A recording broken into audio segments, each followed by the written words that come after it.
நீங்க ஜெபித்தாலும் ஜெபிக்காவிட்டாலும் அவர் உங்கள் மேல் கிருபையாகவே இருக்கிறார். ஹல்லேலூயா. ஆனா ஜெபிப்பது எதற்காக அப்படின்னா, அவருடைய கிருபையை பார்ப்பதற்காக நீங்கள் ஜெபிக்கிறீர்கள். அவர் என்மேல் கிருபையாய் இருக்கிறார்ங்கிறத உணர்வதற்காக நீங்கள் ஜெபிக்கிறீர்கள். அவர் என் மேல் கிருபை பாராட்டுகிறார் என்பதை விசுவாசிப்பதற்காக நீங்கள் ஜெபிக்கிறீர்கள். ஹல்லேலூயா.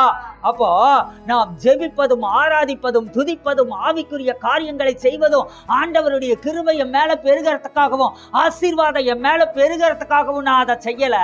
அது எல்லாமே என் மீது அவர் கிருபையாய் இருக்கிறார் என்பதையும், அவருடைய கிருபையினாலே நான் பிழைக்கிறேன், அவருடைய கிருபையினாலே நான் நடக்கிறேன், அவருடைய கிருபையினாலே நான் ஆசீர்வதிக்கப்படுகிறேன், அவருடைய கிருபை என்னை பெருக பண்ணுகிறது என்பதை நான் உணர்வதற்காகவும் நான் விசுவாசிப்பதற்காகவுமே, அந்த கிருபையை நான் கொண்டாடுவதற்காகவுமே